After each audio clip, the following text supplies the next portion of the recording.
plaisir donc d'animer cette table ronde aux côtés de mon ami Saïd Kerdouzi, que je présenterai dans un instant. Donc cette deuxième conférence portera sur le thème développer les entreprises de demain ou investir, quels sont les secteurs porteurs? Rien que ça. Donc on parlera d'innovation, d'opportunités sectorielles. On aura avec nous une très belle brochette d'intervenants, d'experts. Alors il y a tellement eu on va dire, de discussions au niveau du comité scientifique. On voulait avoir tout le monde. On a fini par avoir 8 intervenants. La parité n'est pas respectée, je le dis, mais à culpa. Mais on est à un taux de 25-75, ça va, c'est tolérable, me dit Mounia, c'est acceptable. Donc on aura, du coup, pour pouvoir gérer autant d'informations, ce qu'on a décidé, c'est de gérer ça en 2 temps, en 3 temps plutôt. Donc on aura un premier plateau avec 4 intervenants. Et puis on aura un témoignage et on passera un deuxième plateau de 3 intervenants avant de passer à la séance de questions-réponses avec l'ensemble de l'audience. Donc sans plus tarder, je te donne la main, Saïd, pour déjà te présenter à notre audience. Donc Saïd Kerdouzi. Donc après une longue expérience dans le salariat, je suis actif depuis que j'ai quitté le salariat en tant que jeune retraité. Je suis expert à l'UR de Rabat où j'anime un module sur les tendances marketing et stratégie commerciale en partenariat avec HEC Montréal.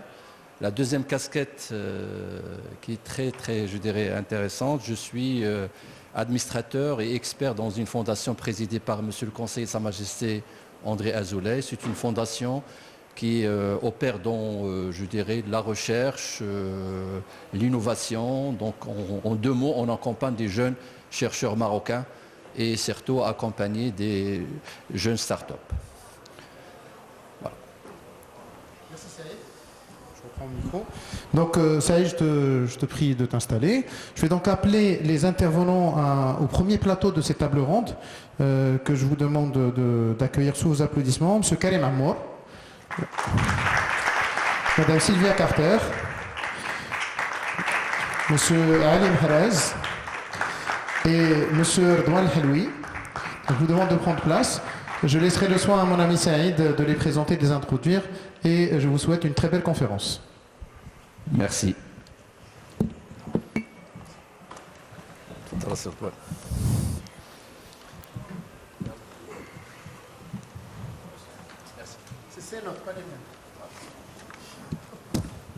Je vais commencer par une citation que j'ai découverte hier soir. Chaque pays a ses hommes et femmes. Ils sont la source de notre force. Découvrir la richesse de chacun, c'est se développer. Ça te dit quelque chose, ça, c'est Karim? Voilà. C'est Karim Amour. Oui, ça, absolument. Donc je vais commencer. Ma première question, je vais la poser à notre ami Si Ali Mahrez. Ali Mahrez, il est chargé de mission à l'AMDI. L'AMDI, en arabe, c'est le Wakala. Et là, j'ouvre une parenthèse pour nos amis, parce que là, je dirais, l'atelier, ça va se dérouler en français. Mais au niveau de l'échange, j'aimerais bien mettre les jeunes à l'aise, des questions en arabe. On peut traduire pour que le message soit bien passé. Donc c'est Ali Mahrez qui est chargé de mission au sein de l'AMDI, donc l'Agence marocaine de développement des investissements et des exportations, le Wakala al-Maghribiya li tanmiyat al-istithmarat wa as-sadirat. Et ma question est très simple, c'est pour nous dire 2 mots sur cette, je dirais, cette agence. Voilà. Merci Saïd. Je remercie aussi les organisateurs de nous avoir donné cette occasion de présenter l'AMDI devant une si belle assemblée. L'AMDI, que j'ai l'honneur de représenter aujourd'hui. C'est l'Agence marocaine de développement des investissements et des exportations, disons ça c'est littéral. C'est une agence issue de la fusion de 3 établissements publics qui existaient depuis le milieu des années 70. Je nomme Maroc Export, plus connu sous le Centre marocain de promotion des exportations, plus connu récemment sous l'appellation Maroc Export, qui avait la charge de la promotion des exportations. Je nomme aussi l'AMDI, l'Agence marocaine de développement des investissements. Et aussi, en troisième, il y avait aussi l'Office des foires et expositions de Casablanca. En fait, l'idée, c'est que le législateur a considéré qu'il est pertinent de regrouper l'ensemble des métiers liés à la promotion économique du royaume au sein d'une même agence, qui est l'AMDIE, et qui, de par son texte fondateur, qui est la loi 60.16, disons, la charge ou bien la mission première dévolue à l'AMDI, c'est d'être le bras opérationnel, le bras exécutif de la stratégie de l'État en matière de développement, de promotion et d'incitation de l'investissement, qu'il soit national ou étranger, mais aussi de la promotion des exportations. Parce que comme je vous ai dit, c'est la rencontre des métiers de la promotion économique. Nous sommes basés à Rabat, et nous sommes une agence nationale, nous sommes au service de l'économie nationale, et notre rôle, c'est de faciliter la vie des investisseurs. Pour faire simple, nous sommes là pour vous aider à concrétiser vos projets. Nous sommes, disons, généralement, les investisseurs parfois se plaignent de ne pas connaître, disons, les chemins de l'administration. Les voies parfois de l'administration ne sont pas très claires. Nous sommes là, nous sommes votre éclaireur, nous sommes votre avocat, nous sommes votre appui. Nous sommes là pour vous aider, nous sommes là pour construire des réponses pour vous, parce que nous savons qu'il n'y a pas de réponse toute faite, parce que les investisseurs ne se ressemblent pas, les cas ne se ressemblent pas, les attentes non plus. Et nous sommes là pour aider, nous sommes là pour promouvoir les opportunités du Maroc. Vous avez dû peut-être, très probablement, rencontrer la signature du Maroc à l'international en matière d'investissement qui est la marque Morocco Now. Nous en sommes l'ambassadeur, nous en sommes le porte-voix à l'international, parce que l'une des missions aussi de l'AMDI, c'est de promouvoir le Maroc en tant que terre d'investissement. Et Dieu sait que le Maroc, alhamdoulilah, nous avons des atouts, et des atouts très intéressants, et surtout très contextuels, c'est-à-dire que le contexte mondial actuel dans lequel nous évoluons, les atouts du Maroc, ils ont encore plus de valeur. Je parle de la stabilité, je parle de l'énergie renouvelable, je parle de la compétitivité, je parle du pôle de ressources humaines, et j'en passe. Sans oublier, bien sûr, la position géographique que personne ne peut, disons, ne peut imiter. Nous sommes à la croisée des continents, c'est-à-dire nous sommes africains, arabes, à moins de 20 km des côtes européennes. Bref, nous avons tellement d'atouts qu'il faut faire valoir, qu'il faut faire connaître. Et, alhamdoulilah, l'avenir est pour nous. Très bien. On va revenir tout à l'heure, effectivement, c'est un domaine très très intéressant et très sensible. Et comme vous le savez, il y a une structuration des centres d'investissement. Et dernièrement, il y a, je dirais, c'est Ali, il va nous reparler un petit peu de l'esprit de la nouvelle charte d'investissement. Et sans transition, je passe à Sikarim Ammour. Sikarim Ammour, qui est président de Jet Group. Et en même temps, il est dans le tech. Et on aimerait bien qu'il nous parle un petit peu en tant que président de la 13e région de la CGM, je dirais un petit peu au niveau de quelles sont les facilités, les procédures, tout l'écosystème pour aider un petit peu, je dirais, nos amis marocains qui sont installés en France, qui veulent investir au niveau du Maroc. Merci beaucoup pour la question. Alors, c'est bien simple. Pour nous, à la CGM, nous avons découvert le potentiel de la diaspora il y a quelques années, la diaspora du Maroc, et nous avons considéré qu'il était important de créer une région qui leur était dédiée, tout comme les 12 régions administratives du Maroc.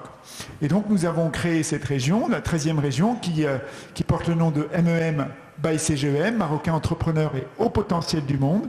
Donc, nous avons considéré que non seulement la diaspora avait la possibilité d'investir au Maroc, tout comme nous l'avons fait, moi-même, Erdogan aussi quand il est rentré au Maroc, et beaucoup d'entre nous, et qu'en même temps, les hauts potentiels avaient le potentiel d'investir également, et qu'il faut les prendre en considération, puisqu'ils peuvent travailler dans des énormes entreprises, même des moyennes, qu'ils peuvent avoir des idées de développer une partie du business au Maroc, et que ces hauts potentiels marocains, il ne faut pas les oublier. Alors d'un point de vue de leur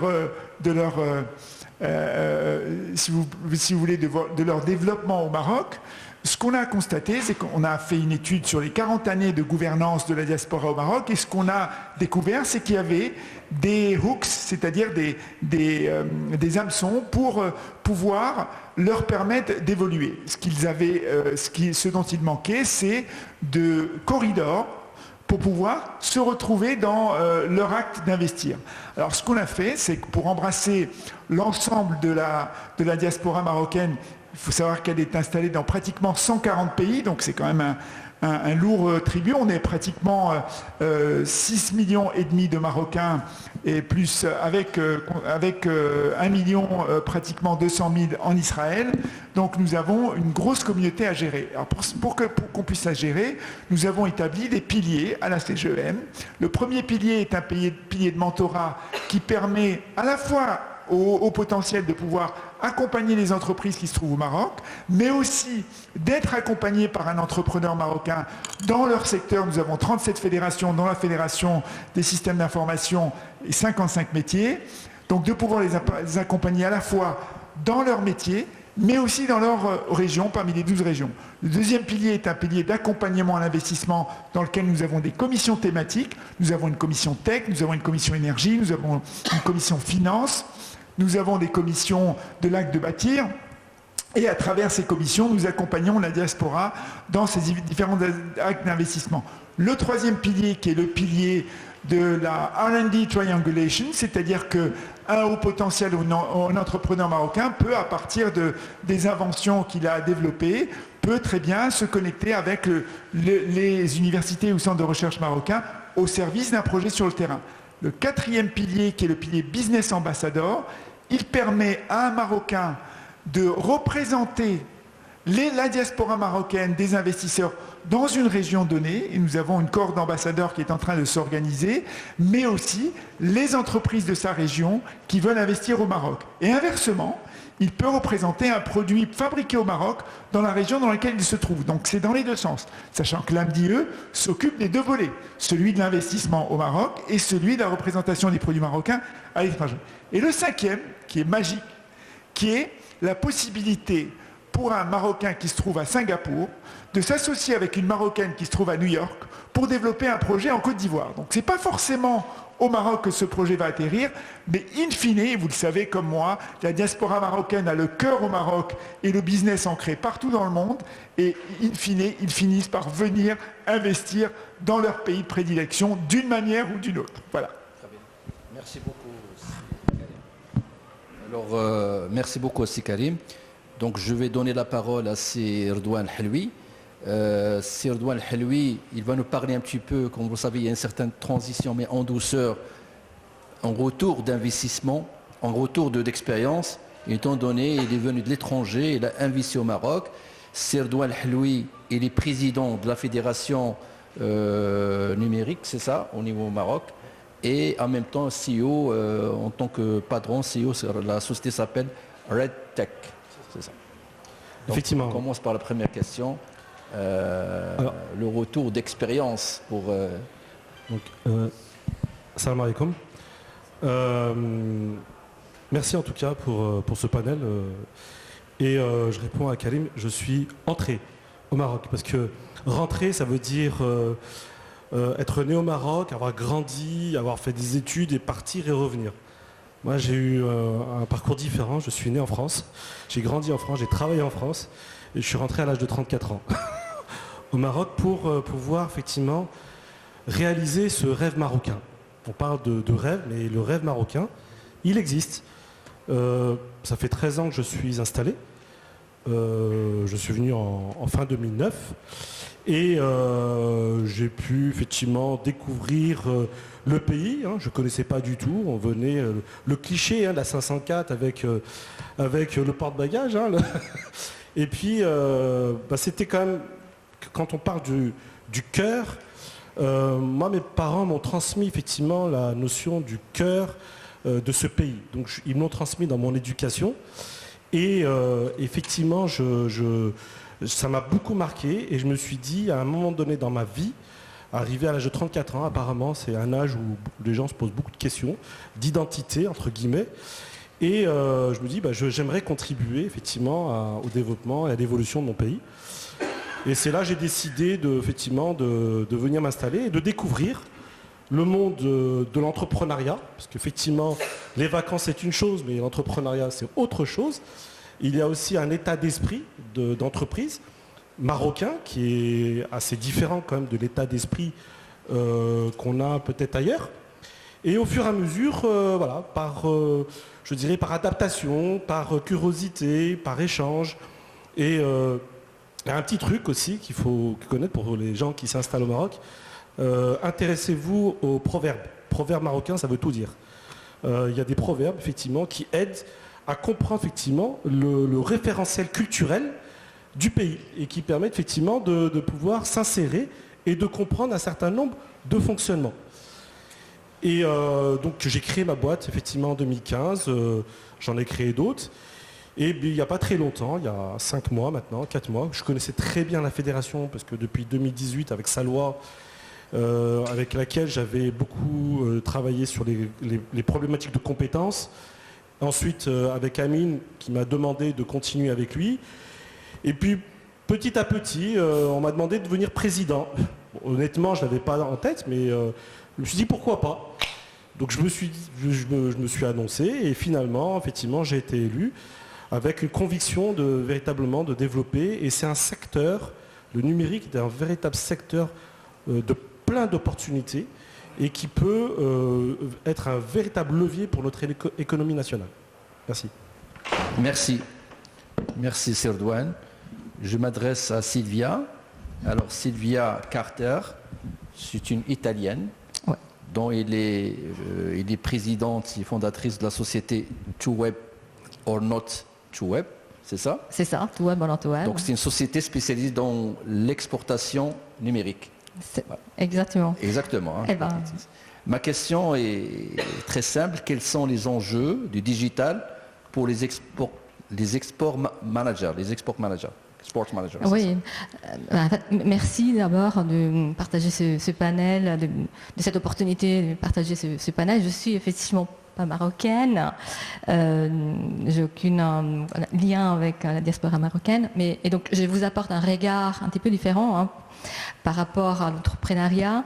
Et je m'occupe effectivement de l'export digital depuis une dizaine d'années. Et il y a des enjeux qui touchent un petit peu les entreprises, que ce soit au Maroc, en France, un petit peu partout dans le monde entier. Et le premier enjeu, c'est la stratégie export digital. Et je vais vous donner un exemple d'un client parisien avec un site e-commerce en français et en anglais. C'est un exemple qu'on peut décliner dans n'importe quel autre pays. Un site e-commerce en français et en anglais, on peut l'avoir un petit peu partout dans le monde. Et moi, je suis intervenue pour faire un audit. Et la première chose que je dis à ce client, c'est ça ne sert à rien de garder un Shopify ouvert à la vente en ligne au monde entier. Il faut le garder uniquement pour 1 ou 2 pays étrangers. Parce que vendre une jupe en Australie ou des chaussures en Afrique du Sud, ça ne sert à rien. Ce n'est pas une stratégie export. Une stratégie export, c'est quoi? Une stratégie export, elle vise à la rentabilité, à la pérennité. Et ça implique un investissement marketing rationnel et conséquent. Si on vend un petit peu partout dans le monde entier, on devrait investir dans une stratégie marketing inabordable, trop chère, et c'est pas à la portée de PME. Donc c'est pour ça que le premier enjeu, c'est d'avoir une stratégie marketing bien ciblée, un ciblage géographique stratégique. Donc ça c'est le premier point.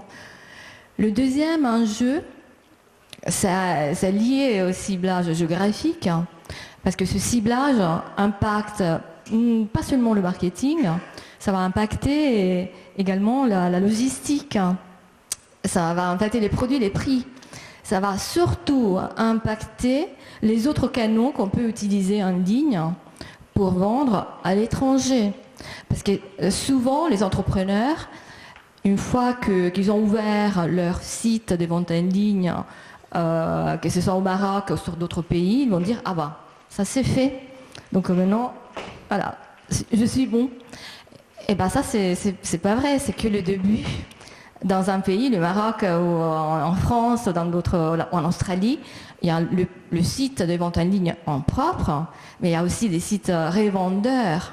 On a les marketplaces, on a les réseaux sociaux pour ajouter d'autres canaux de vente. Et là, ça, c'est le deuxième enjeu, c'est la multicanalité qu'il faut vraiment saisir parce qu'elle va permettre de développer des ventes indirectes. Mais c'est les ventes indirectes qui vont aider les ventes directes, qui vont également aider à construire cette notoriété des marques et donc développer le business dans d'autres pays de façon pérenne et rentable. Mais c'est un enjeu aussi technique, parce que dès qu'on se déploie sur plusieurs plateformes et sur plusieurs pays en même temps, il faut s'équiper d'outils logiciels spécifiques pour assurer le référencement des produits et assurer également la synchronisation optimisée du stock. Donc ça c'est un petit peu plus technique, mais voilà, ça c'est les deux enjeux de la digitalisation de l'export pour les PME et les startups. Merci Sylvia. Alors comme vous le savez, la société civile et les associations, ils font un effort, je dirais, ils travaillent dans les coulisses, il faut un effort énorme. Moi, je vois à travers ma fondation qui est présidée par le monsieur le conseiller, et ça nous a permis d'approcher pas mal de fédérations et d'associations. Et avant de revenir à quelques expériences, à Serdouane en tant que président de la fédération APB, je suis désolé là, APB, j'aimerais bien que c'est Ali nous donne un aperçu sur, je dirais, la nouvelle charte, plutôt l'esprit, la nouvelle charte d'investissement, qui n'est pas encore validée, mais au moins l'esprit de la nouvelle charte d'investissement au Maroc. Merci beaucoup pour la question, Saïd. En fait, le projet de loi cadre 322 formant charte de l'investissement qui est actuellement en phase finale d'adoption par la Chambre des conseillers, qui sera, Inch'Allah, opérationnel très prochainement. C'est un projet de loi qui vise à unifier et à, disons, renouveler et actualiser aussi le système incitatif en faveur de l'investissement au Maroc. Tel que c'est annoncé, il y aura un élargissement de l'assiette des bénéficiaires, parce que je pense dès qu'on parle d'investissement, les investisseurs aiment entendre le mot incitation. Donc il y aura un élargissement du système d'incitation, c'est-à-dire il y aura de nouveaux bénéficiaires. Je pense qu'il y aura aussi un abaissement des seuils, parce que le système incitatif, toujours, on attend de vous de dépasser un certain seuil pour qu'on vous donne certaines choses. Je pense là, la nouvelle charte telle qu'elle est annoncée abaissera un peu les seuils pour permettre à plus d'investisseurs d'en bénéficier. Il y aura aussi des dispositifs spécifiques en faveur des TPE et des PME. Il y aura aussi des mesures sectorielles, parce que les investissements, on ne peut pas inciter, disons, de manière indifférenciée quelqu'un qui est dans l'IT ou bien dans les métiers je dirais, du digital, comme on pourrait le faire avec quelqu'un qui est dans la conserve de poissons ou des industries culturelles, c'est-à-dire des secteurs différents, supposent des systèmes et des mesures et des mécanismes, disons, différenciés. Il y aura aussi, comme je disais tout à l'heure, une convergence vers les objectifs du nouveau modèle de développement. Parce qu'en fait, quel est l'esprit de la charte ? Il faut le dire. Le nouveau modèle de développement développé à l'initiative de Sa Majesté l'AINSRO, il vise à renverser la tendance en matière d'investissement au Maroc. Jusqu'à date, nous avons un investissement qui est porté aux 2/3 par l'investissement public. Et le troisième tiers est apporté par le privé. L'objectif est que, dans un horizon proche, arriver à ce que le privé, c'est-à-dire les investisseurs privés prennent la relève et qu'on inverse, c'est-à-dire qu'on arrive aux 2/3 de l'investissement qui soit réalisé au Maroc, qui soit porté par des privés. La phase initiale dans laquelle nous étions jusqu'à date faisait que l'investissement public au Maroc dotait le Maroc d'infrastructures, a doté le Maroc de TGV, d'autoroutes, de ports, de choses très belles dont nous bénéficions et qui rendent le Maroc éligible, qui rendent le Maroc la destination attractive pour l'investissement que nous sommes aujourd'hui. La nouvelle phase que nous souhaitons entamer, Inch'Allah, avec cette nouvelle charte, c'est que c'est l'investissement privé qui prendra la relève parce que l'État a mis en place les incitations qu'il faut, le cadre, disons, législatif et même physique, infrastructurel qu'il faut, de telle sorte à ce que, disons, l'initiative privée prenne, disons, toute son ampleur. La nouvelle charte aussi promet, je dirais, de nouvelles incitations, de nouveaux mécanismes de facilitation. C'est-à-dire que ça va toucher globalement à ce qu'on appelle le climat des affaires en général. C'est un mot assez générique, mais pour chacun, disons, chacun des intervenants le comprend d'une certaine manière, mais globalement, elle apportera des facilitations en la matière, de telle sorte à rendre encore le Maroc plus attractif, plus accueillant pour les investissements.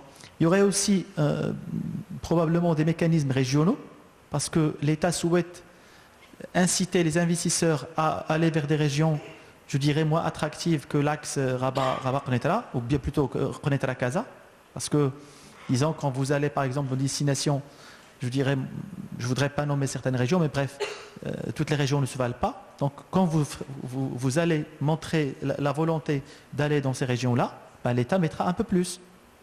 C'est différent quand si vous voulez vous installer entre Rabat et Casa par exemple, vous êtes dans le cœur. Peut-être que vous serez moins aidé que quelqu'un qui ira à 500 km plus loin. Et ainsi de suite. C'est-à-dire que l'esprit global de la charte, c'est ça, c'est d'apporter des mécanismes nouveaux, un élargissement, de nouvelles facilitations pour Inch'Allah, pour le meilleur. Merci Saadi. Je vous en prie. Développer les entreprises de demain, où investir et quels sont les secteurs porteurs. Ça, c'est la thématique. Donc, je m'adresse dans le même cadre à Sirdouane pour qu'il nous parle un peu du rôle de l'APB dans la dynamisation de l'écosystème digital au Maroc, donc l'innovation. C'est large. C'est très large. Merci pour la question. Effectivement, déjà, j'avais donné une définition ce matin pour la PBI, je vais quand même la redonner. C'est important parce qu'on est quand même un secteur qui représente le secteur de l'économie numérique et qui est complètement transverse, sur lequel on a une espèce de multiculturalité en termes de métiers fonctionnels. On a de l'offshoring qui fait de l'externalisation de services, on a des opérateurs télécoms, nous avons des startups, fintech, healthtech, greentech, etc. Nous avons aussi de la tech marocaine, notamment des équipementiers, des éditeurs de solutions, des intégrateurs, des cabinets de consulting, etc. Donc on est quand même sur des secteurs qui sont très divers et variés, avec un dénominateur commun qui est le numérique. C'est important parce que c'est là où effectivement on a besoin de compétences, qui est la principale ressource nécessaire pour ce secteur. Et avec un autre axe, donc créer de la compétence nécessaire et créer de la valeur.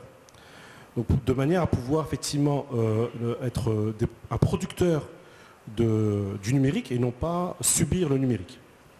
Quand on a posé ce cadre-là, donc au niveau de ces deux axes-là, c'est effectivement comment effectivement développer et appuyer ce secteur. On a la chance aujourd'hui d'avoir un ministère qui est jeune, qui représente effectivement le secteur. C'est important et dans lequel nous travaillons sur des dispositifs pour accompagner les entreprises, aussi bien des entreprises type investisseurs qui veulent s'installer au Maroc, notamment avec des mesures fiscales, mais pas que. Nous poussons aujourd'hui à avoir des visas tech talent, je le dis aujourd'hui.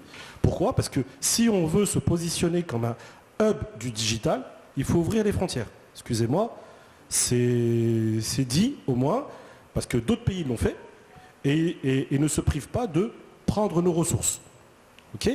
Donc il est important d'avoir une réflexion, notamment par rapport à ce sujet-là, qui va nous permettre effectivement de réfléchir sur la problématique de compétences, toujours pareil, pour pouvoir accompagner ce secteur, aider ces entrepreneurs qui ont du mal effectivement à recruter.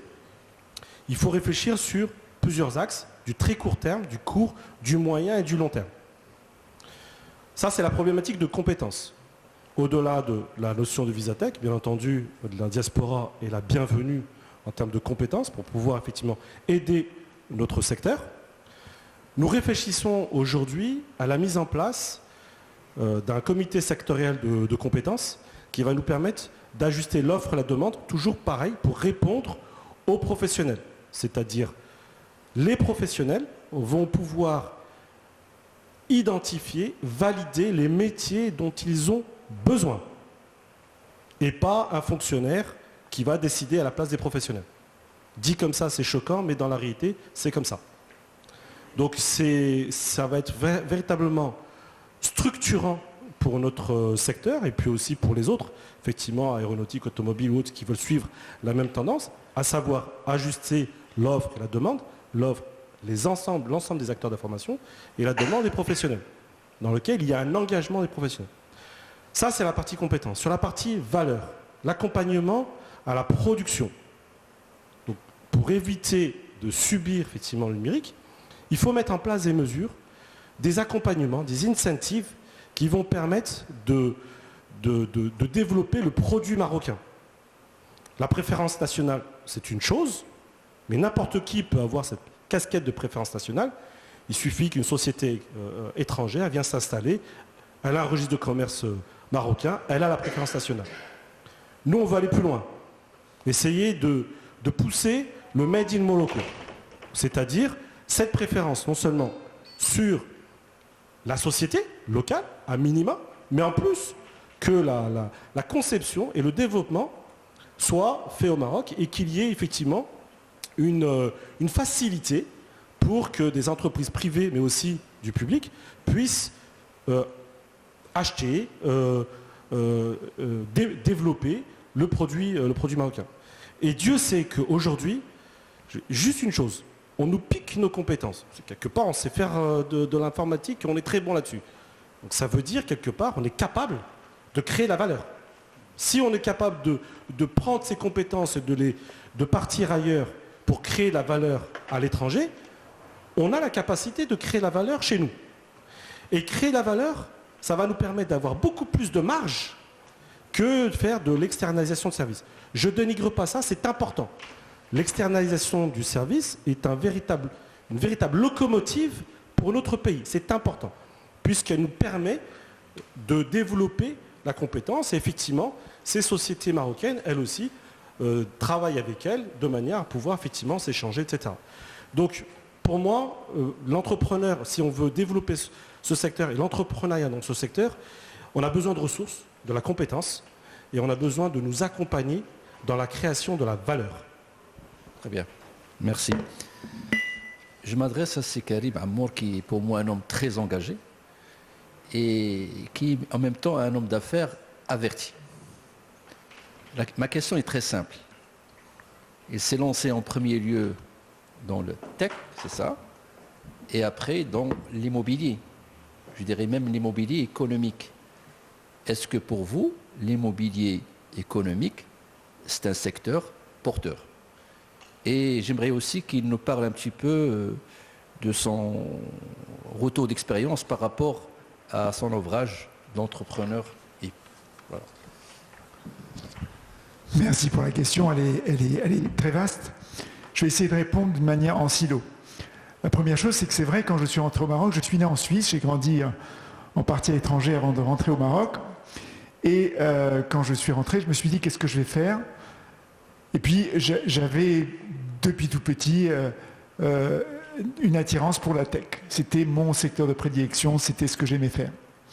Et je travaillais dans une banque à l'international qui travaillait avec des outils tech très développés que j'ai appris à apprivoiser.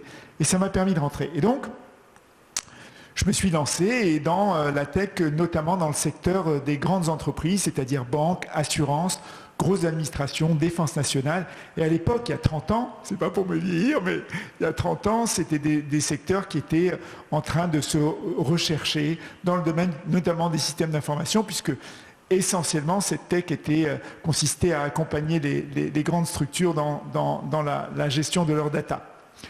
Alors, un jour, un de nos clients, indépendamment des administrations, nous devait de l'argent. Et il n'avait pas de quoi nous payer, il avait un terrain. Et il nous a proposé ce terrain, et c'est comme ça qu'on a commencé l'immobilier. Donc c'est vraiment par hasard. Et quand on a commencé, on s'est dit comment mettre du sens dans ce qu'on fait. Et c'est là qu'on a décidé de se lancer dans l'immobilier social. Et on a inventé un concept qu'on a déposé qui s'appelle le logement citoyen. Et ça consistait en quoi? Ça ne consistait pas seulement qu'à construire ces murs et ces bâtons de béton que vous voyez un peu partout. Ça consistait à mettre de la vie à l'intérieur. Et donc ce qu'on a fait, c'est qu'on a créé des apps pour tous les copropriétaires, pour pouvoir cohabiter entre eux, comme on venait de la tech.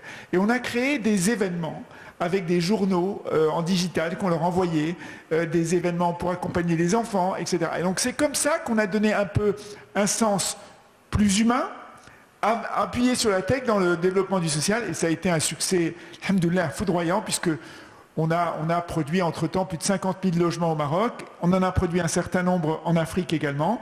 Et ça continue. Bon, maintenant, il y a le nouveau programme qui est un peu plus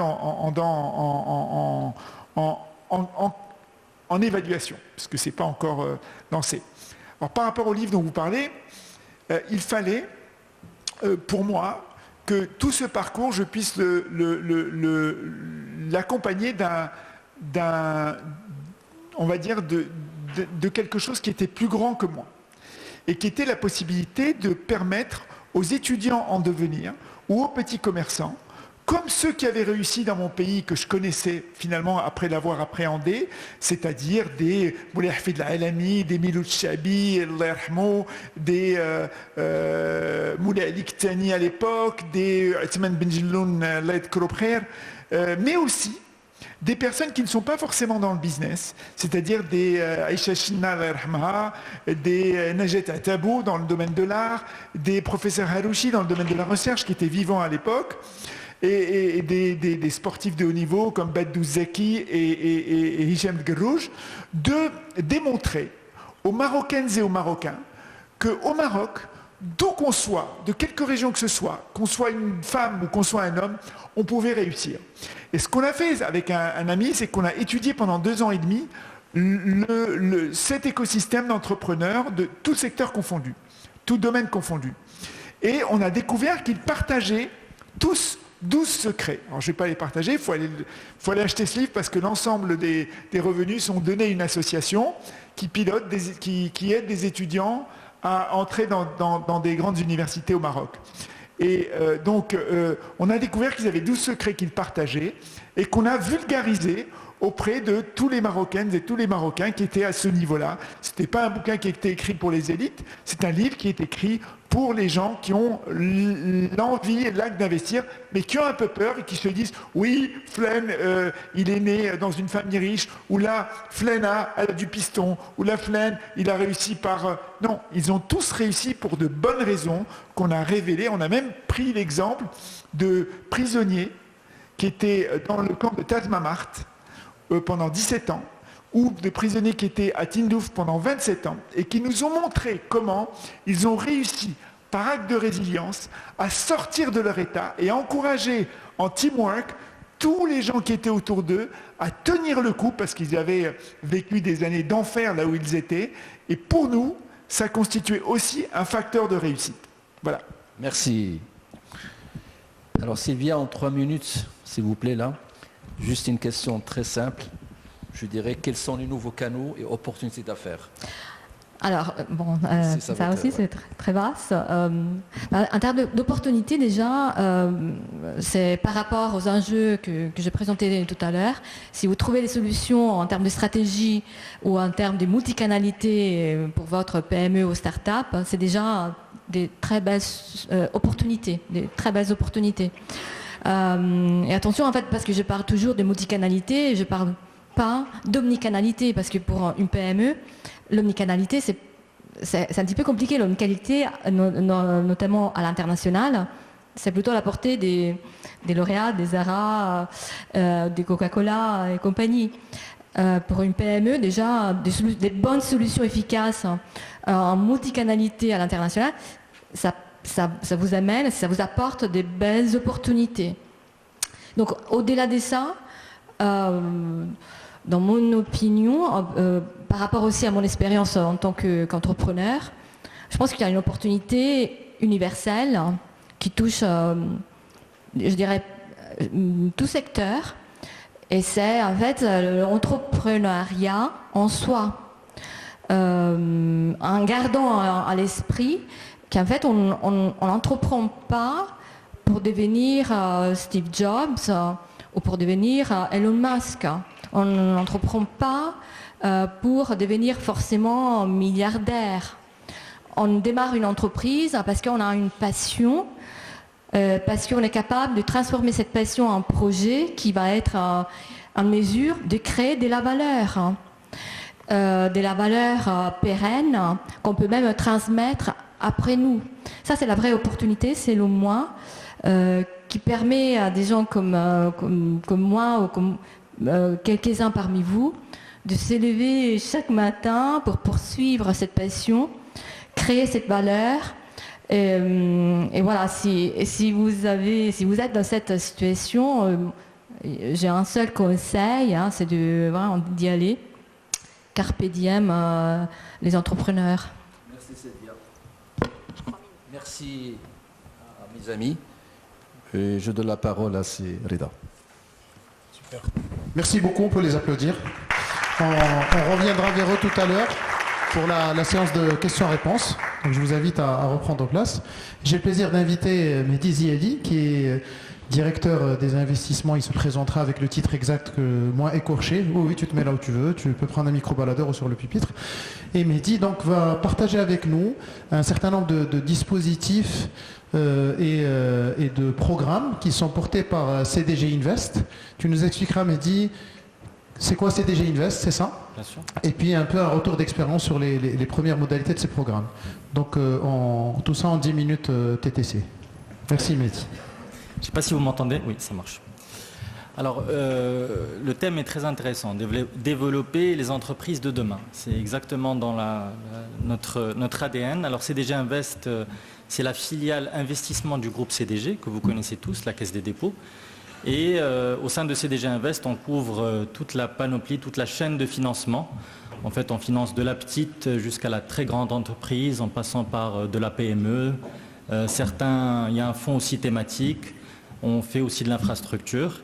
Et moi, je m'occupe particulièrement d'un programme qui s'appelle Génération Entrepreneur, qui a pour mission de promouvoir les entrepreneurs de demain qui vont créer les entreprises de demain.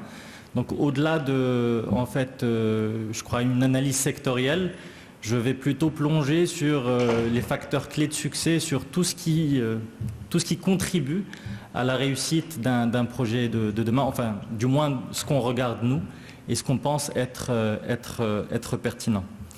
Donc voilà, en fait pour vous livrer cette réflexion, j'ai pensé peut-être vous partager avec vous qu'est-ce qui a fait la genèse de ce programme. En fait ce programme est né d'un double constat. Le premier, sur le plan macroéconomique, on a constaté que les entreprises qui avaient un fort potentiel de croissance étaient celles qui généraient le plus de valeur ajoutée, qui créaient le plus d'emplois, qui poussaient les entreprises aussi à exporter, à aller vers l'international. Et sur le plan micro, on s'est rendu compte que le tissu économique marocain souffrait de deux problèmes. Un problème plutôt endogène, qui est la faible structuration endémique des entreprises, c'est-à-dire elles sont faiblement structurées d'un point de vue stratégique, organisationnel, financier, la plupart des entreprises sont sous-capitalisées, etc., etc. Et il y a aussi des problématiques exogènes qui principalement sont relatives au manque d'accès au financement, notamment bancaire, où on demande systématiquement des cautions personnelles, etc. Donc nous, on a voulu sortir un programme qui adresse ces problématiques et qui favorise l'émergence de l'entrepreneur de demain tout en attaquant ces deux volets. On a pensé le programme Génération Entrepreneur que je vais détailler par la suite. Mais en fait, les problématiques que j'ai évoquées entraînent pour le tissu économique marocain une conséquence qui nous semblait assez lourde parce qu'on est à la traîne un peu des pays développés et même de certains pays en voie de développement. notamment quand on quand on zoome sur le taux de gazelle. Alors les gazelles, c'est un langage un peu barbare d'économiste, mais ça décrit les entreprises qui croissent d'au moins 10% d'année en année, donc comme l'animal qui va vite. Donc c'est juste pour donner une image de le potentiel de croissance de ces entreprises-là. Au Maroc, quand on a fait une analyse sur 5 ans, on s'est rendu compte que ce taux d'entreprise était à peu près, bon an mal an, entre 1,5 et 2%. Ce qui est un taux très très faible par rapport à ce qu'on constate dans les pays développés, et même certains pays en voie de développement qu'on benchmark tout le temps. Et ce taux-là devrait être à minima à 5% et au mieux entre 5 et 10%. Et aussi on constate que les PME, comme je l'ai dit, sont souvent concentrées sur des activités à faible création de valeur. Elles sont limitées à une démarche parfois opportuniste. Parfois, on lance son entreprise parce qu'on a un client. Donc, on lance une entreprise pour le client et l'entreprise y vivote. Donc, au départ, il n'y a pas cet ADN d'aller chercher une vision stratégique à 3 ans, à 5 ans, etc. Et souvent, les entreprises adressaient, les entrepreneurs adressaient des marchés très faiblement diversifiés et très limités en termes de potentiel, de taille, etc. C'est-à-dire qu'il n'y a pas une réflexion en amont du lancement du projet avant de lancer les projets entrepreneuriaux. Donc nous, on a lancé ce programme pour faire émerger justement une nouvelle génération d'entrepreneurs qui ont dans leur ADN les facteurs clés de succès, de réussite, pour avoir des entreprises structurées dès le départ, d'un point de vue stratégique, organisationnel et financier, pour attaquer les secteurs qu'ils visent. Donc l'enjeu pour nous est d'orienter davantage les talents vers l'entrepreneuriat et les emplois les plus productifs, et aussi de corriger les distorsions dont je viens de parler existantes qui favorisent l'économie rentière, et de mettre en place les incitations plus favorable à l'économie créative et à l'innovation. Donc en 2 mots, qu'est-ce que le programme Génération Entrepreneur ? En fait, il y a 2 volets.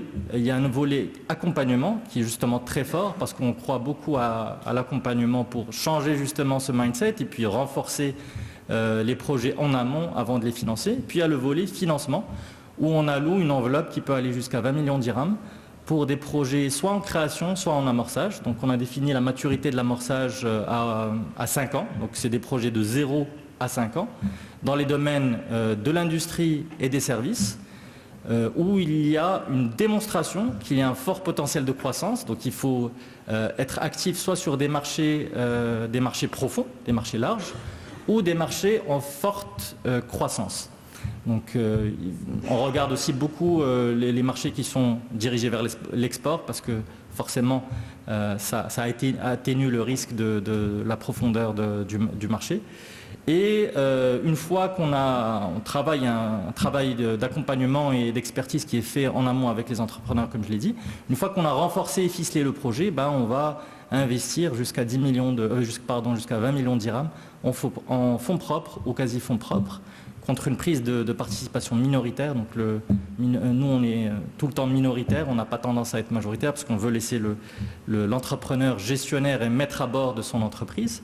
Et on l'accompagne sur tout le cycle de développement, de croissance, qu'on appelle cycle jusqu'au décollage. Et puis l'idée, c'est de le faire parvenir à un palier de croissance qu'on a estimé, qu'on a chiffré à au moins 15 millions de dirhams d'EBITDA, enfin c'est la marge d'exploitation, un langage financier. Mais en fait, pourquoi ce chiffre-là ? Parce qu'on veut faire émerger une nouvelle taille d'entreprise qui puisse par la suite être accompagnée peut-être par d'autres fonds d'investissement qui eux s'occupent plus du capital développement et franchir un autre palier de croissance. Donc l'idée, c'est de procéder par palier.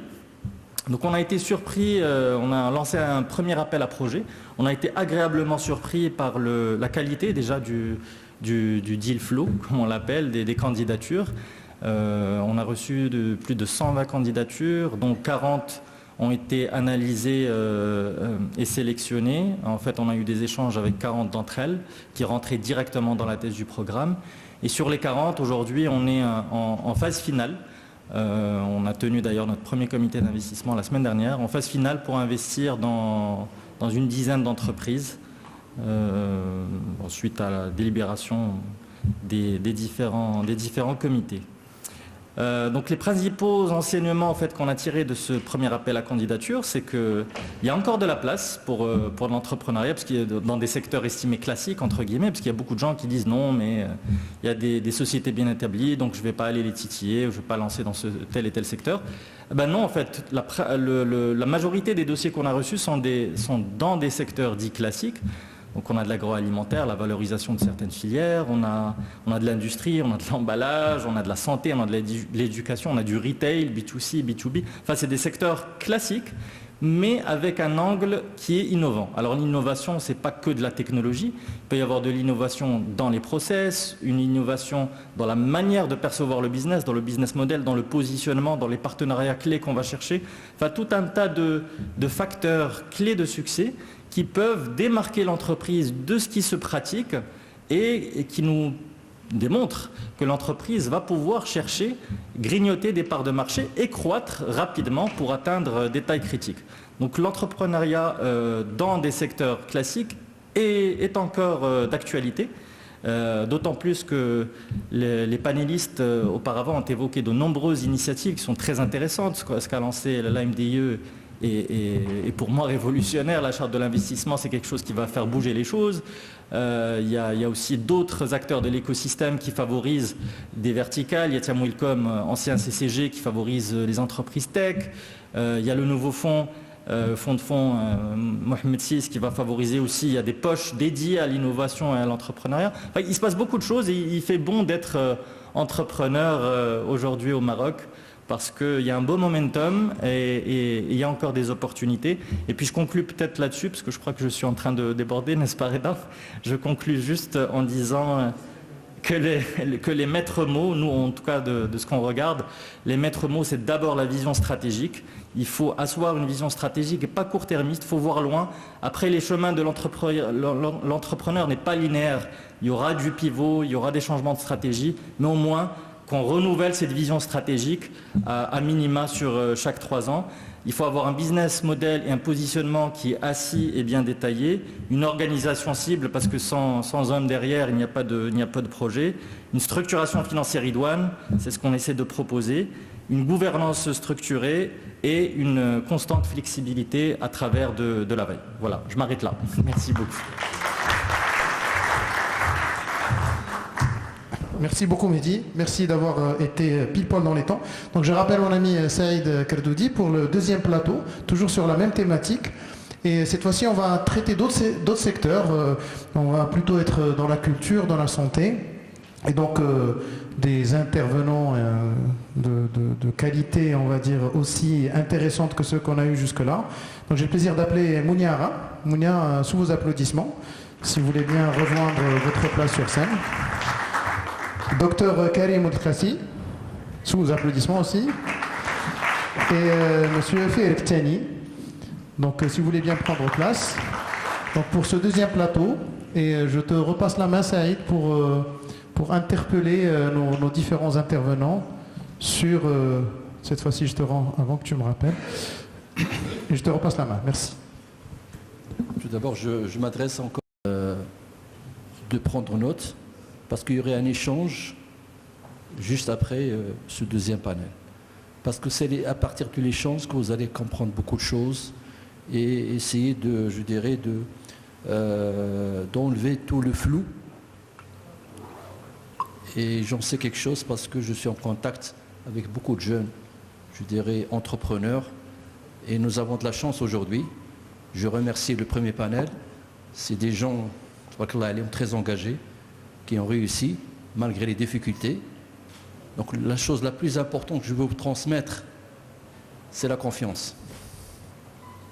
Je sais qu'il y a des problèmes sur le plan juridique, je sais qu'il y a des problèmes fiscaux, je sais qu'il y a des problèmes financiers, et ça c'est des problèmes qu'on trouve un peu partout dans le monde. N'oublions pas que le Maroc c'est un pays en voie de développement, il y a des structurations, il y a des changements, etc.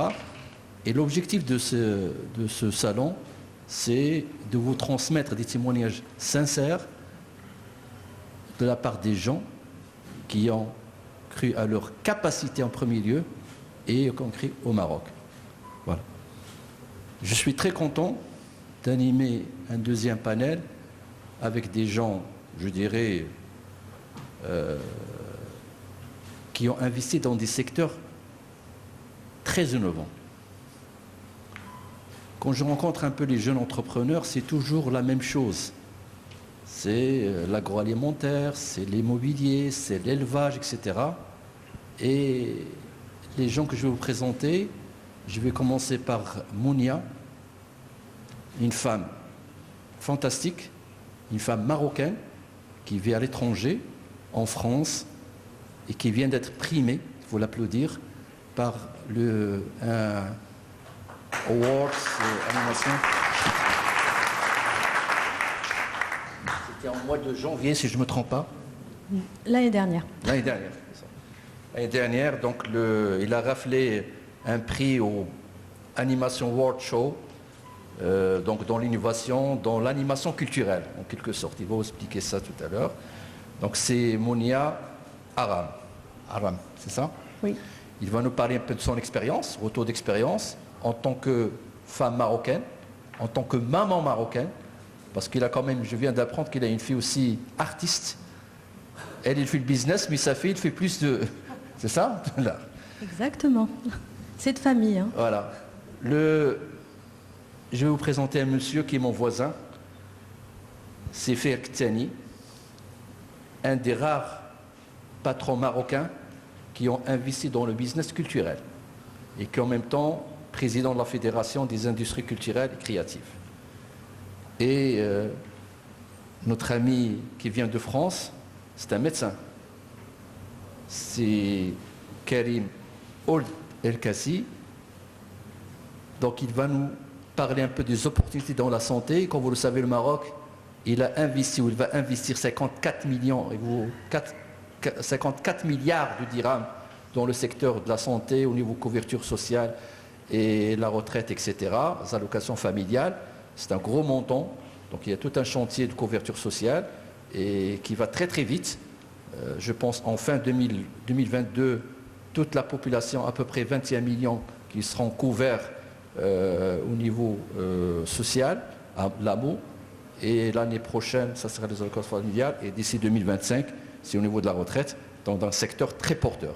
Donc, comme vous le savez, on vous a choisi des secteurs très porteurs. Un seul secteur qui me manque, moi, personnellement, en tant que marathonien, c'est un peu le sport. Mais ce n'est pas grave, ça serait pour la prochaine fois. Alors, je vais m'adresser à Mounia.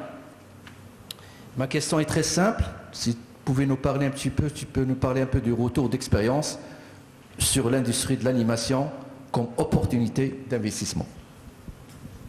J'ai combien de temps? J'ai tout le temps, là. D'accord, merci. Donc, bonjour à tous et je suis ravie d'être de retour chez moi au Maroc. Moi, je suis née à Casablanca, mais j'ai grandi en France. Je suis venue bébé en France. Et j'ai ce lien qui est indéfectible avec le Maroc et que j'aime beaucoup. Et donc, je suis ravie d'être à Casablanca aujourd'hui. Et donc, pour vous parler de l'animation, moi, ça fait 20 ans que je suis dans ce secteur d'animation, ce secteur d'activité, pardon. Donc, l'animation, ce sont la production de dessins animés que vos enfants regardent et que vous regardez peut-être aussi, parce qu'en tant qu'adulte, on peut aussi aimer les dessins animés. Moi, j'ai démarré ma carrière dans l'animation japonaise, donc les mangas que vous connaissez certainement. C'est un secteur très porteur que j'ai découvert un peu par hasard, parce que j'allais faire un stage aux États-Unis pour perfectionner mon anglais au départ. Et là, je découvre une industrie, mais incroyable. Donc, plus sur la partie business, parce que moi, je ne suis pas une créative, mais je suis plus une businesswoman. Et là, je découvre que c'est une industrie qui pèse des milliards. Donc, ça rapporte énormément d'argent, parce que dans ce business qu'est l'animation, donc il y a la vente de ces dessins animés aux diffuseurs. Les diffuseurs, ce sont qui? Ce sont les chaînes de télé, les plateformes aujourd'hui. Et il y a aussi tout ce qui est produits dérivés. Les produits dérivés, ce sont les cartables, les cahiers, les vêtements, les jouets. Donc tout ça autour d'un même dessin animé. Et ensuite, il y a aussi tout ce qui est édition, donc les livres, les mangas ou les BD que vous pouvez retrouver partout. Donc tout ça est lié au monde de l'animation. Donc l'animation, c'est un secteur assez vaste et hyper porteur. Et aujourd'hui, donc depuis 2019, j'ai créé ma société avec ce focus sur un engagement qui est très fort pour moi, qui est la promotion des diversités dans les contenus pour enfants, parce que je veux que nos enfants soient confrontés dès le plus jeune âge à une diversité d'histoires et de personnages. Et pour cela, j'ai décidé de me spécialiser dans l'animation africaine. Donc toute l'Afrique m'intéresse. On part de l'Afrique du Nord jusqu'à l'Afrique du Sud. Et aujourd'hui, le business model, c'est que je travaille avec les talents africains, donc des producteurs qui, eux, sont créatifs, ce que je ne suis pas aujourd'hui. Et je prends leurs histoires, je les représente. Donc je travaille avec l'Afrique du Sud, le Kenya, le Nigeria, le Cameroun et donc le Maroc.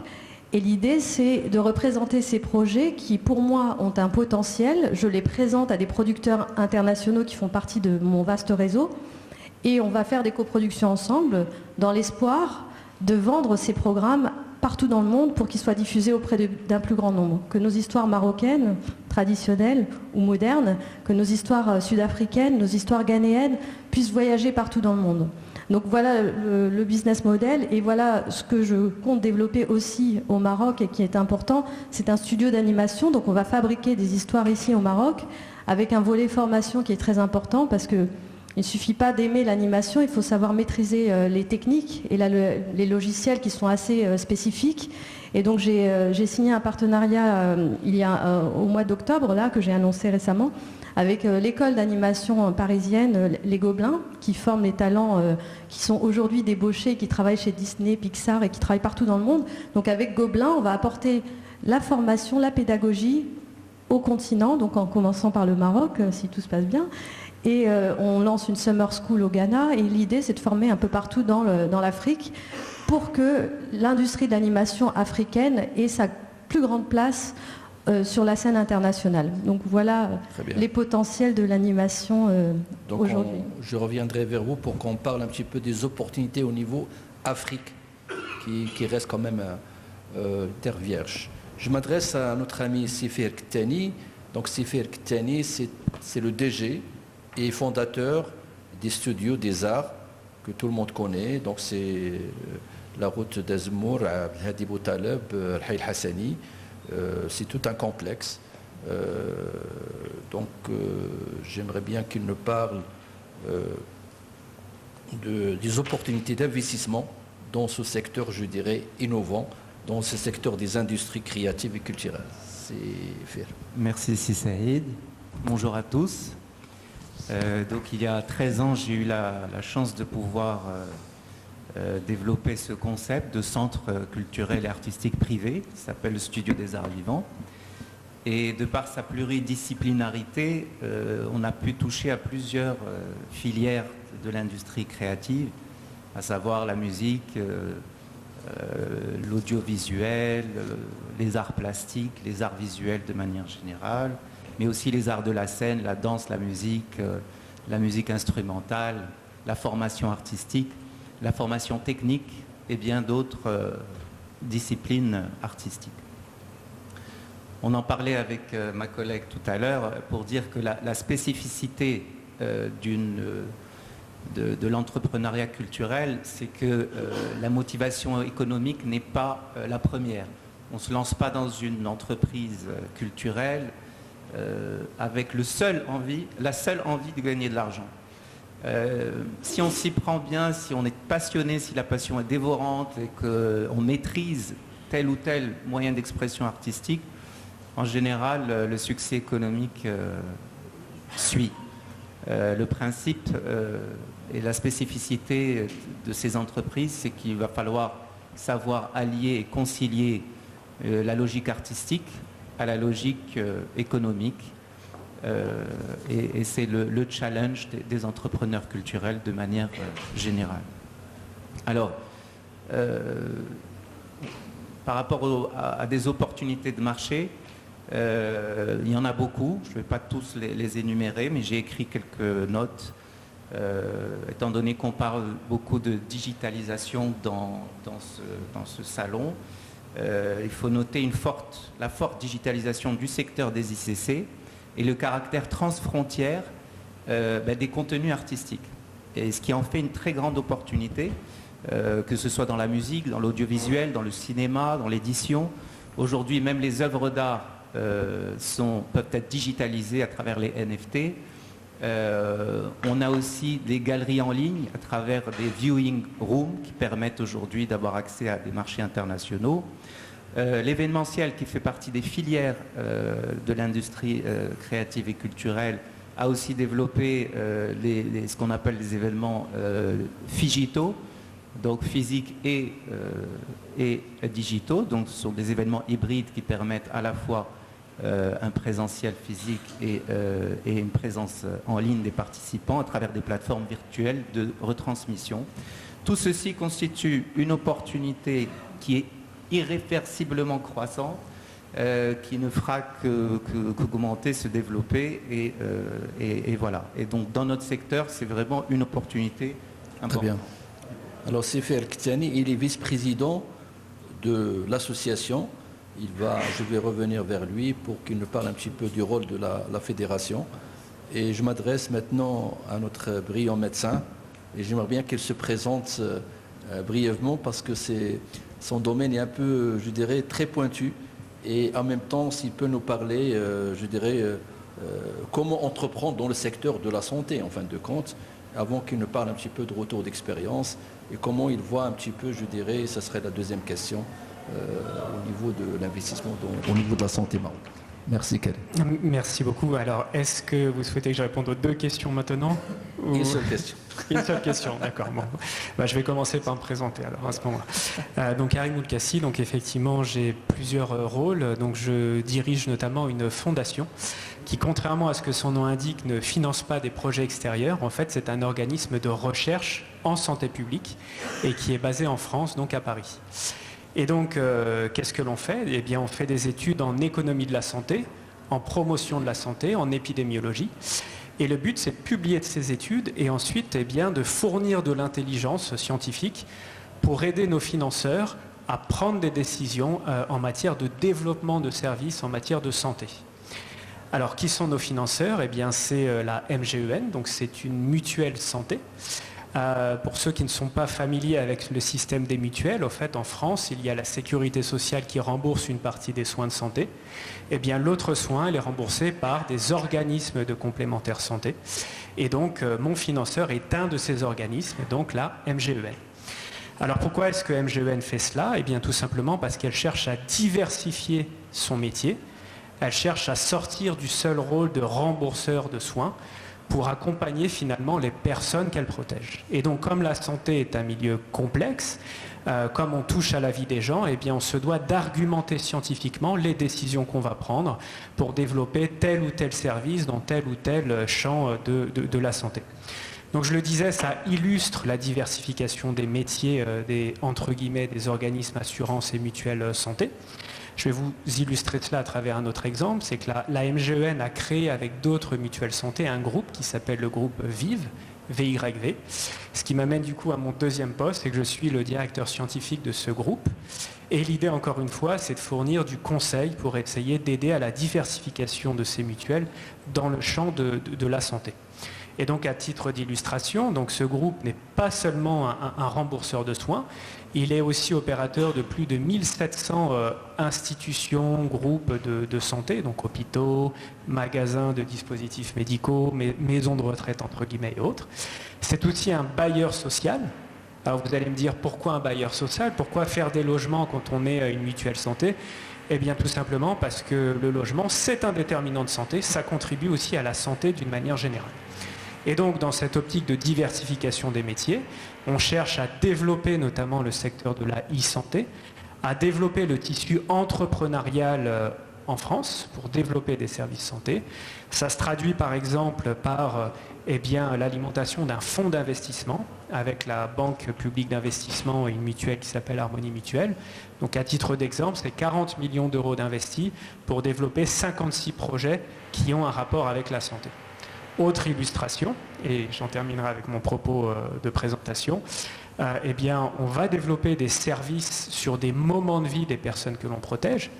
Par exemple, le moment de vie parentalité, vous êtes un parent, vous pouvez être accompagné par votre mutuelle sur prendre soin de mon enfant, par exemple. Qu'est-ce que je fais en tant que parent de ce point de vue-là ? Autre population ciblée par les services, c'est entre guillemets la santé des femmes. Donc effectivement, malheureusement, il y a une forme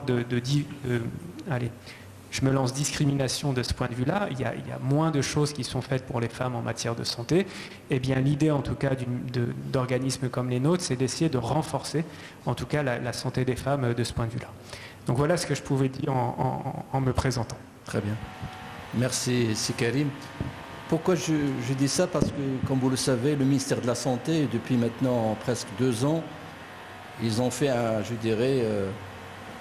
préparer des textes, etc., pour faire revenir nos médecins vers le Maroc, parce qu'on en aura besoin. Et c'est un gros problème. Et quand vous posez des questions, parce que j'ai la chance, j'ai une fille aussi qui est médecin en France, papa, et c'est la question que je vais poser aussi à Karim, pourquoi pas revenir au Maroc? Alors, ce qu'il faut savoir, c'est, je ne sais pas si j'aurai la réponse magique de ce point de vue-là, mais en tout cas, j'ai des arguments avancés. C'est que la santé contribue d'une manière générale au tissu économique d'une nation. Alors certes, elle contribue à l'amélioration de la santé, ce qui est déjà beaucoup, mais on a tendance à oublier que c'est un secteur économique. Juste pour vous donner quelques chiffres, donc l'ensemble des pays de l'OCDE dépensent en moyenne 9% de l'ensemble de leur PIB dans le champ de la santé. Alors au Maroc, c'est aux alentours de 5, c'était il y a quelques années aux alentours de 5-6%, tout dépend quel agrégat on prend. Et l'OCDE avait recommandé effectivement au Maroc d'augmenter de 2,5 points la part de santé dans son économie d'une manière générale. Alors effectivement, ça avait été évoqué. Je sais que le Maroc s'est lancé dans une réforme ambitieuse de l'amélioration de son système de protection sociale, puisque qui dit effectivement augmentation des points de PIB, ça veut dire derrière qui finance. Et comment est-ce qu'on garantit la soutenabilité des systèmes assurantiels quand on cherche à augmenter l'investissement en matière de santé? Donc ça, c'est le premier élément que je voulais évoquer. Le deuxième, c'est pourquoi est-ce qu'on augmente? Tout simplement pour prendre soin des Marocains. Il faut savoir que le Maroc fait face à 2 transitions, la transition épidémiologique et la transition démographique. Donc vous le savez mieux que moi, mais la population des plus de 65 ans au Maroc va être multipliée par 3 entre 2020 et 2060. Donc ça veut dire des bouleversements en termes de prise en charge et de besoins de ce point de vue-là. Et la transition épidémiologique, pour schématiser, l'ensemble des pays sont confrontés initialement aux maladies infectieuses. Et quand elles arrivent à faire face aux maladies infectieuses, en général, avec le développement de nouveaux modes de vie, émergent des pathologies chroniques, liées par exemple à la sédentarité, liées par exemple à une modification de l'alimentation, liées à l'exposition de troubles mentaux. Eh bien, tout cela vient modifier aussi l'organisation nécessaire de la santé. Et donc, quand on cumule ces 2 transitions, transition épidémiologique et transition démographique, eh bien, on voit émerger de nouveaux besoins en matière d'organisation des soins de ville, en matière d'organisation des hôpitaux, en matière aussi de soins à domicile, comment est-ce qu'on développe le soin à domicile. Et voilà en tout cas sur le but d'investir de ce point de vue-là. Alors, ces pistes sont des pistes de développement pour des entrepreneurs. Ajoutons aussi les besoins en médicaments, les besoins en dispositifs médicaux qui peuvent aussi donner des pistes d'investissement dans le tissu industriel marocain. Et puis autre chose qu'il faut mentionner, c'est que le secteur de la santé, comme n'importe quel secteur, est confronté d'une certaine manière à l'apparition, à l'entrée des nouvelles technologies, comme ça a été évoqué dans l'animation, dans la culture, l'intelligence artificielle, l'accès aux données. Le secteur de la santé est aussi confronté aux nouveaux modes de consommation, pas seulement l'impact des nouvelles technologies, mais la consommation, c'est qu'on veut avoir accès aux services tout de suite, de manière ponctuelle. On veut communiquer dans les réseaux sociaux sur la qualité du service que l'on a eu. Eh bien, ces différents éléments impliquent des bouleversements qui peuvent donner lieu à des pistes entrepreneuriales. Alors, je donnerai quelques exemples et j'en terminerai avec mon propos. Dans le cadre de la prise en charge des pathologies chroniques que j'ai évoquées, on a besoin d'avoir un suivi en continu du patient. On ne peut pas se contenter de voir le patient 2 fois par an, parce qu'il se passe des choses entre le moment où on voit le patient et quand le patient est chez lui. Eh bien, il y a une start-up qui s'appelle Predimed Technologies, qui a été développée en France par un franco-marocain et qui vise à sécuriser justement ces dispositifs de télésurveillance en reposant sur l'intelligence artificielle. Par exemple, si vous avez une insuffisance cardiaque chronique, eh bien, Predimed est capable de vous donner une solution qui va vous suivre et qui va savoir quelques heures avant la décompensation, donc le fait que vous passiez en aigu, va alerter votre médecin en disant attention, cette personne va décompenser son insuffisance cardiaque. Eh bien, une alerte va être dispensée au sein de l'hôpital et cette alerte va littéralement sauver la vie, en tout cas contribuer à sauver la vie du patient qui bénéficie de cette solution. Une autre solution, toujours développée par entrepreneurs franco-marocains, une solution qui s'appelle EasyCare, qui va venir aider à organiser la prise en charge au domicile du patient. Un autre exemple, mais pas nécessairement dans le champ du soin, cette fois un exemple qui ne sera pas français ni marocain mais tunisien, un entrepreneur a développé un système de protection sociale pour les travailleuses et des femmes travailleuses dans les milieux ruraux. Elles avaient des difficultés d'accès à des systèmes de protection sociale. Eh bien, un entrepreneur a créé une solution qui s'appelle Amini, qui permet de développer ce type de solution. Et cet entrepreneur n'est ni médecin, ni spécialiste de la technologie. Et donc, pour faire écho au souci, je dirais, d'optimisme qui a été évoqué tout à l'heure, eh bien, quand on a la volonté, quand on a vraiment, on porte un projet, qu'on a habité par un projet social, eh bien, on peut se donner les moyens de réussir d'une certaine manière. Alors, ma dernière question, je vais l'adresser parce que je suis en dépassement à notre chère Mounia. En tant que femme, quels sont les conseils que vous pouvez donner à nos femmes entrepreneurs pour se lancer, soit dans votre domaine, soit dans le domaine, parce que effectivement, vous représentez au Maroc en tant que femme marocaine, à peu près, si je ne me trompe pas, au niveau population, 49%, mais au niveau entrepreneuriat, on est à peine à exactement à 9%. Voilà. La seule chose que j'ai envie de dire, c'est que moi, je ne me suis pas arrêtée à mon genre. J'ai oublié que j'étais une femme. Je me suis dit, j'y vais. J'y vais, je fonce. En fait, ce qui est important, c'est d'avoir la vision, l'idée, un business plan solide et de se comporter comme un homme, en fait. Et arrêtons de faire des comparaisons. Et effectivement, je suis une femme, oui. Effectivement, je suis une mère de famille, oui, j'ai des enfants. Mais quand on est bien entouré dans sa structure familiale, qu'on a la chance d'avoir un mari qui nous soutient et qui nous accompagne, avec qui on est un partenaire vraiment dans la vie de couple, mais dans la vie professionnelle, que je sois une femme ou un homme, c'est pareil. En fait, c'est ce que je me suis dit, parce que pendant ma carrière, ça a été un frein pour certaines promotions d'être une femme. Donc je me suis dit, je vais arrêter, je vais utiliser en fait tous ces obstacles et les transformer en atouts. Je vais jouer du fait que je sois une femme pour intervenir sur des tables rondes comme celle-ci, où vous n'avez pas beaucoup de femmes d'ailleurs. Et je vais jouer aussi de mon rôle de femme pour militer en faveur de plus de femmes dans l'entrepreneuriat, plus de femmes dans les médias, parce qu'on a tout autant de compétences que les hommes. On peut tout autant porter la parole et se lancer, parce que, petite anecdote, je suis une autodidacte, je n'ai pas de diplôme, mais je me suis lancée. Je ne savais pas ce que c'était qu'un business plan jusqu'à ce que je crée ma société en 2019. Mais j'ai été accompagnée et puis j'apprends très vite. Et j'ai toujours envie d'apprendre et je sais très bien rester humble et rester à ma place, me poser les questions qu'il faut et poser les questions aux bonnes personnes, parce que je ne suis pas douée en comptabilité ni en droit, mais je me suis entourée d'un bon avocat et d'un bon comptable. Mais on n'est pas parfait, il ne faut pas attendre d'être parfait pour se lancer. Et ça, c'est un défaut féminin, c'est qu'on attend d'être à 100% prête pour se lancer alors qu'on ne l'est jamais. Donc allez-y, foncez, si vous avez une idée, une vision, un engagement, allez-y. Moi, je vous recommande d'y aller parce que c'est super sympa, franchement. Merci.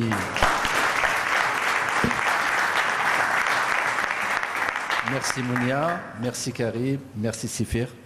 Et je donne la parole à Sereda pour les questions de l'assistance. Merci Saïd. Bon, vous pouvez rester là, je pense. Vous pouvez même être rejoint par une ou deux personnes, il y a de la place.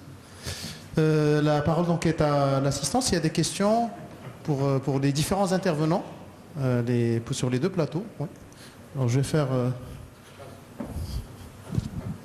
si on peut voir un peu plus de lumière en salle, s'il vous plaît, pour la régie. Rapidement vous présenter, être vraiment dans la question, comme ça on en profite. Les Britanniques, l'anglais, l'arabe, l'espagnol, l'italien aussi, on peut être la traduction avec Sylvia. هادشي اللي كاين اللي بغى يهضر بشي لغه اللي يرتاح بها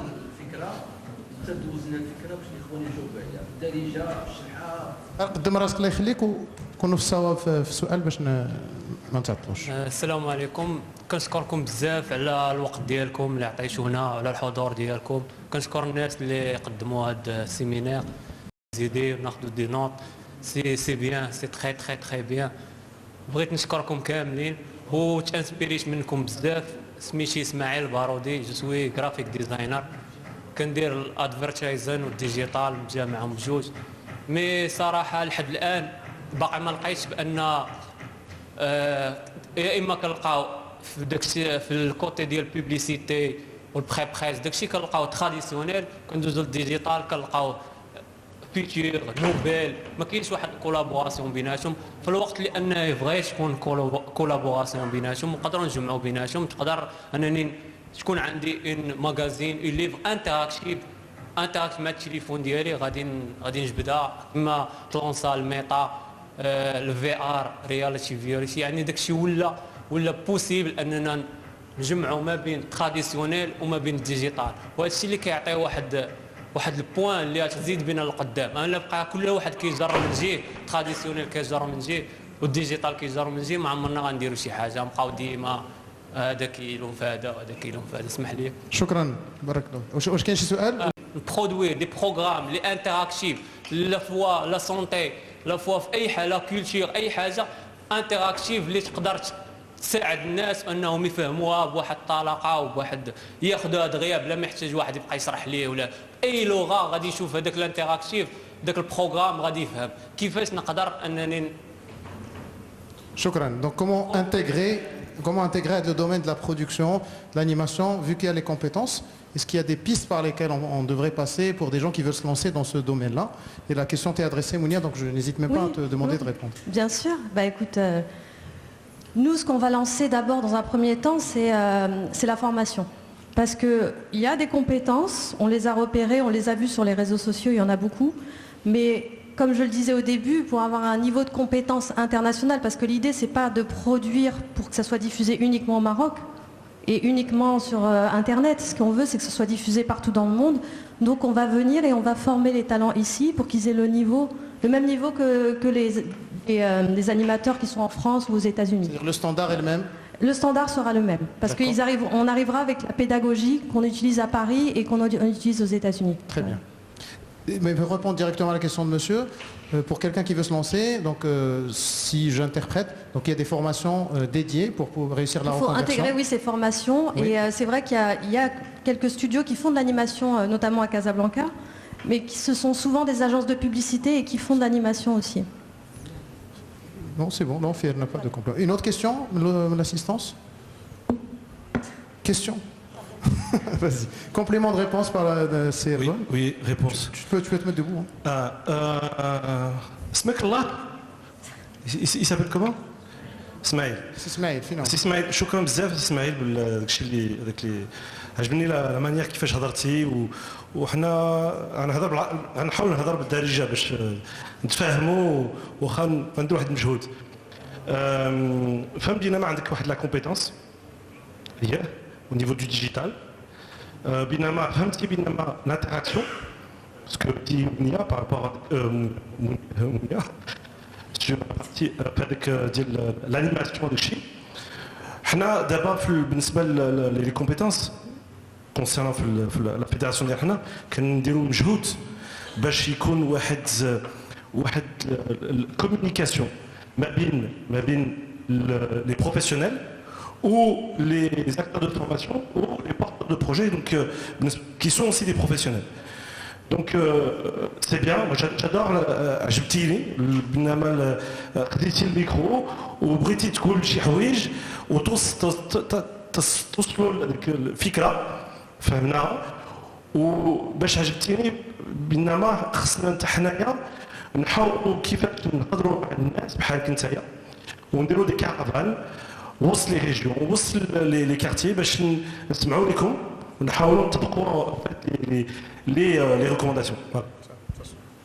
Merci. Shukran, merci Erdogan pour le complément. Est-ce qu'il y a d'autres questions au niveau de l'audience? Peut-être des compléments de la part de mes amis intervenants? Est-ce qu'il y a d'autres réflexions à ajouter? Oui, alors on a deux questions. Monsieur, on revient vers vous. Super. 2 questions d'1 minute chacune et on sera dans les temps.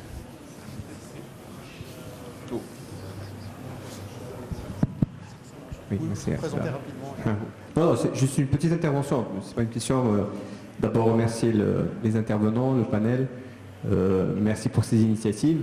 Je m'appelle Wadi Aslassi, je suis consultant. Moi aussi j'ai un petit parcours où j'ai fait tout mon parcours au Maroc. Je suis parti à l'étranger, vécu 17 ans et puis retour au Maroc. Et j'ai aussi été président d'une association de Marocains de cadres en France. Et c'est marrant, il y a toujours la même appréhension. Je l'ai aussi vu en France avec les jeunes de banlieue qui pensent parce qu'ils sont issus de la banlieue, ils ne vont pas réussir. C'est à peu près ce qu'on est en train de vivre aussi au Maroc. Parce que je suis au Maroc, je ne vais pas pouvoir réussir. Il faut que je m'exporte, il faut que je brûle mes papiers, que j'aille à l'étranger, puisque c'est l'Eldorado. Et donc c'est très important. Ces initiatives sont vraiment excellentes. Il faudrait qu'on arrive à les multiplier pour qu'on arrive à remettre cette fibre entrepreneuriale chez nos jeunes. Parce que culturellement, nous n'avons jamais été des salariés. Nous, les Marocains, nous avons toujours été des entrepreneurs. Nos ancêtres étaient des artisans, étaient des commerçants, etc. Et donc, ils ont toujours été des indépendants. Le salarié, c'était la personne qui n'avait pas confiance, ni en lui, ni en Dieu. Donc, chaque personne se levait le matin avec toute la responsabilité d'une grande famille et allait pour dire Bismillah, yaftah yarzaq. Et ça, c'est très très important de vraiment remettre cette confiance en soi. Et donc, je vous remercie encore une fois pour ces initiatives. Merci beaucoup. Merci.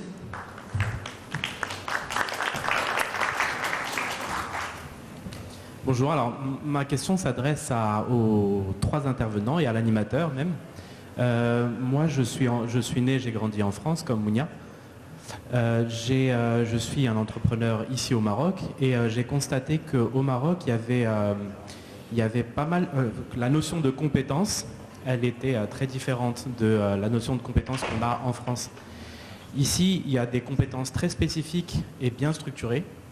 Et il y a aussi beaucoup de gens qui ont de très légères compétences, mais surtout très déstructurées.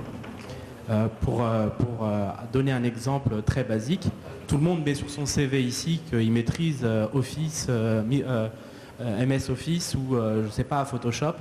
Et en réalité, il n'y a personne qui maîtrise les bases de ces outils-là. Donc ma question, elle est la suivante. Comment est-ce que nos 3 intervenants et l'animateur voient les possibilités de structurer les compétences de toutes les ressources qui sont nombreuses au Maroc, mais qui manquent un peu de substance. Voilà. Merci. Qui veut se lancer? Et il y a aussi les intervenants du premier... Mehdi. Alors juste par rapport à notre programme, nous justement on a pensé à ça, parce qu'il y a beaucoup de gens qui ont besoin d'un accompagnement en amont pour pouvoir répondre aux questions qu'on leur pose. Nous ce qu'on a fait, c'est qu'on a un formulaire qui est en ligne et on a saucissonné ce qu'on appelle un info-mémo. Sur quel site tu peux le citer comme ça? Alors génération-entrepreneur au pluriel.ma. Génération au singulier-du-6 entrepreneur au pluriel.ma. Et en fait, dedans, on s'est dit quelles sont les grandes questions qu'un investisseur a tendance à poser. Et on a saucissonné en questions très simples. On a même donné des exemples quand c'était un peu plus complexe. Et de ce fait, on a homogénéisé la qualité des informations qu'on a reçues. Donc le traitement, l'évaluation se fait d'une manière homogène pour tous les dossiers.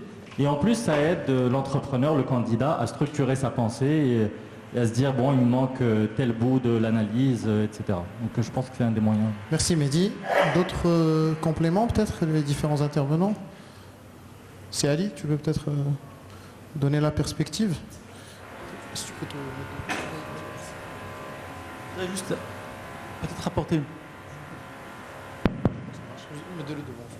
peut-être apporter une précision. Déjà lundi, nous sommes au service de tous, nous sommes au service économique. Tu mets juste le micro en devant. Non, c'est juste mode chanteur. Ok. Oui, ça va. Ça marche mieux comme ça.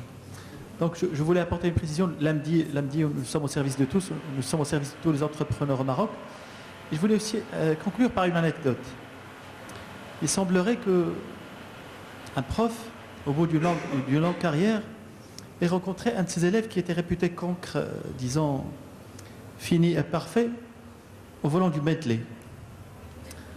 Le monsieur étonné, il s'arrête, il salue son vieil élève, il lui dit, vous vous rappelez de moi? Oui. Dites-moi quel est le secret de votre réussite. Le monsieur lui dit, monsieur, vous nous avez enseigné les mathématiques, l'arithmétique, etc., tout le reste. J'étais sur une table, je voulais jouer au loto. J'ai fait 6 x 6, ça fait 38. J'ai coché 38. 9 x 9, ça fait 82. J'ai coché 82. J'ai tiré le gros lot et puis ça, voilà, j'ai gagné. La Bentley vient de là. Le prof lui dit, mais désolé mon cher, 6 x 6, ça fait pas 36. Le monsieur lui dit, si j'étais resté là, j'aurais pas la Bentley. Parfois, il ne faut pas rester sur des modèles. Parce que les modèles, c'est comme un PowerPoint. Si vous l'avez sur le pied, ça ne marche pas. Le modèle, ça vous donne une idée de la carte, mais le terrain, ce n'est pas la carte. Donc parfois même, ces imperfections sont une manière parfaite de répondre à un contexte qui n'est jamais parfait. Il faut accepter la réalité comme elle est. Il ne faut pas juger la réalité quand on veut faire un chemin, on ne le juge pas. On ne lui dit pas, non, tu es méchant, il y a des hauts et des bas. On fait le chemin ou on ne le fait pas. Et il y a tellement de mécanismes, il y a tellement d'aides que l'État a mis en place que ceux qui ont envie finiront par y arriver. Et nous sommes là, je le répète, nous sommes là pour aider à concrétiser. Merci Saïd, barakallahu fik. Je remercie l'audience. En votre nom, je remercie mon ami Saïd de s'être prêté au jeu de la modération. Je remercie l'ensemble des intervenants du deuxième plateau, ceux du premier plateau, Simedi pour son témoignage. Et je vous demande de les applaudir encore une fois. Et j'annonce donc la clôture de cette conférence. Pour les gens qui seraient intéressés par approcher les intervenants, je pense qu'ils sont encore là, donc n'hésitez pas. Merci encore. Bonne fin de journée. Oui, enfin, une photo avec l'ensemble des intervenants, s'il vous plaît. On va se mettre là. Donc les premiers.